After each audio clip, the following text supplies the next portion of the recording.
எல்லாருக்கும் வணக்கங்க. நம்மளுக்கு வந்து இந்த அகமதாபாத்தில் அந்த பிளேன் கிராஷ் ஆச்சுல்ல, அதை பற்றி நம்ம பார்த்தோம். பிளாக் பாக்ஸும் ரிட்ரீவ் பண்ணிட்டாங்க அப்படிங்கிறதையும் பார்த்தோம்.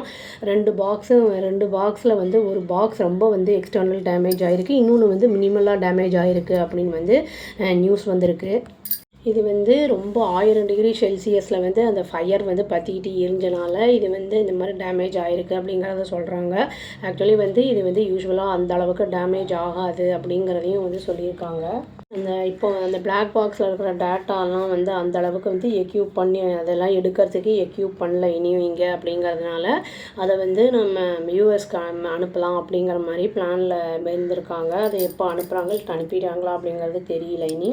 இதில் வந்து 2 பாக்ஸ் இருக்குது. ஒன்று வந்து காக்பிட் வீடியோ ரெக்கார்டர் அப்படின்னு சொல்லிட்டு, இன்னொன்று வந்து டிஜிட்டல் ஃப்ளைட் டேட்டா ரெக்கார்டர் அப்படின்னு வந்து 2 இருக்குது. ரெண்டுமே வந்து வாஷிங்டன் டிசிக்கு அனுப்பியிருப்பாங்க. இது வந்து வீடியோ ரெக்கார்டர், அதாவது காக்பிட் வீடியோ ரெக்கார்டர் அப்படிங்கிறது வந்து என்னென்னா அந்த என்ன பேசுகிறாங்க, என்ன சவுண்டு எல்லாமே அதில் வந்துடும். இந்த டிஜிட்டல் அந்த இதுன்னா அது வந்து எந்த ஆல்டிடியூடில் அது வந்து பறக்குது, எந்த ஸ்பீடில் இருக்குது, அப்புறம் வந்து அங்கே வந்து மற்ற பார்ட்ஸ் எல்லாமே எப்படி இருக்குது, நார்மலாக இருக்கா, சடனாக ஃபெயில்யூர் ஆகிருக்கா, எல்லாமே அதில் வந்து தெரியும்.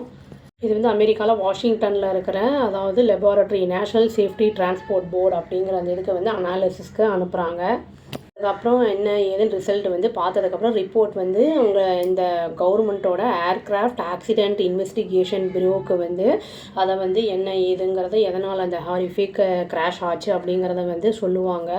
இதை வந்து எக்ஸ்ட்ராக்ட் பண்ணுறதுக்கு இந்த டேட்டாலாம் அந்த உள்ளே இருக்கிற அந்த பிளாக் பாக்ஸ்லேருந்து பண்ணுறதுக்கு டேஸ்லேருந்து மந்த்ஸ் கூட ஆகலாம் இருக்குது அப்படிங்கிறதையும் சொல்கிறாங்க. ஏன்னா எந்த ஒரு டேட்டாஸும் அழியாமல் நம்மளுக்கு டிலீட் ஆகாமல் நம்மளுக்கு கிடைக்கணுன்னா நம்ம கொஞ்சம் பார்த்து தான் பண்ணணும் அப்படிங்கிற மாதிரி சொல்லியிருக்காங்க.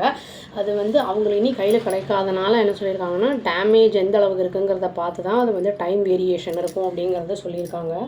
இந்த பிளாக் பாக்ஸ் அப்படிங்கிறது வந்து எதுக்கு முக்கியமான காரணம் வந்து இந்த ஏர் ஃப்ளைட் இந்த கிராஷ் எல்லாம் ஆச்சு அப்படின்னா வந்து இந்த உள்ளுக்குள்ளே என்ன நடந்தது அப்படிங்கிறது நம்மளுக்கு வந்து தெரியாது. அப்படிங்கிறதுனால இந்த பிளாக் பாக்ஸுங்கிறத வச்சு கண்டுபிடிப்பாங்க. பிளாக் பாக்ஸ் அப்படிங்கிறது கலர் வந்து பிளாக்ல இருக்காது, பிரைட் ஆரஞ்சு கலரில் இருக்கும். ஏன்னா வந்து இந்த டெப்ரீஸ் கிராஷ் ஆச்சுன்னா டெப்ரீஸாக அதை வந்து கலந்து இருக்கும்போது கண்டுபிடிக்கிறது கஷ்டமாக இருக்கும். அதனால் ஐடென்டிஃபிகேஷனுக்காக வந்து அந்த பிரைட் கலரில் வந்து வச்சுருப்பாங்க, ஆரஞ்சு கலரில்.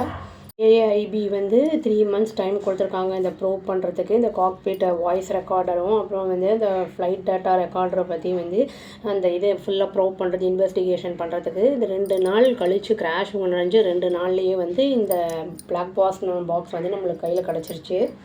2 பிளாக் பாக்ஸுமே வந்து கடைசி செகண்ட் வரைக்குமே அதுக்குள்ளே என்ன நடந்திருக்கு, பைலட்ஸுக்குள்ளே என்னென்ன பேசியிருக்காங்க அதெல்லாம் கூட வந்து நம்மளுக்கு அக்யூரேட்டாக வந்து சொல்லிவிடும் அப்படிங்கிறதையும் அவங்க சொல்லியிருக்காங்க.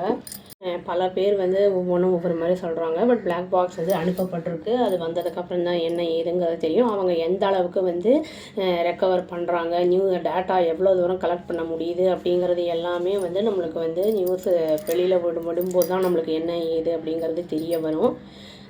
நான் நியூஸ் படித்த வரைக்கும் வந்து 210 பாடிக்கு வந்து டிஎன்ஏ சாம்பிள்ஸ் வந்து மேட்ச் ஆகிருக்கு. அது 187 பாடிஸ் வந்து ஹேண்ட் ஓவர் பண்ணிட்டாங்க அப்படிங்கிற மாதிரி சொல்லியிருந்தாங்க.